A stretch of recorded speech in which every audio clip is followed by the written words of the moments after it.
Lintel concrete இரும்பு மாதிரி பலமாக வரணுமா? ஒன்றுமே இல்லைங்க, நான் சொல்கிறத மட்டும் ஃபாலோ பண்ணுங்கள். முதலாவது மெயின் ராடு 4 நம்பர் கொடுங்க. அது அஸ் பர் டிசைன் படி 10 mm அல்லது 12 mm கொடுத்துருங்க. ஸ்டிரப்ஸு ஸ்டாண்டர்டு தான் 8 mm. Spacing centre to centre 6 inch வர மாதிரி பார்த்துக்குங்க. அப்புறமா பாட்டத்துலேயும் சைடுலேயும் கவர் பிளாக் வச்சு கவரிங் கொடுங்க. ரொம்ப முக்கியம், நிறைய பேர் ஃபாலோ பண்ணுறது கிடையாது. கண்டிப்பாக அதை ஃபாலோ பண்ணுங்கள். அடுத்ததாக M20 காங்கிரீட்டு நல்ல சந்தனம் போல் குழச்சி அப்படியே அப்ளை பண்ணிடுங்க.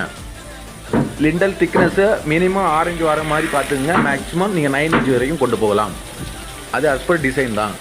அப்புறமா வாட்டர் க்யூரிங் பார்த்தீங்கன்னா 14 days மினிமம். மேக்ஸிமம் எத்தனை நாளாக நீங்கள் கொடுத்துக்கலாம். அவ்வளோதான் நீங்கள் பண்ணுங்கள். உங்கள் லிண்டல் வந்து இரும்பு மாதிரி இருக்கும். அடுத்தடுத்த வீடியோவில் லாஃப்ட்டு சன்செட்டை பற்றி நம்ம பார்க்கலாம். நன்றி.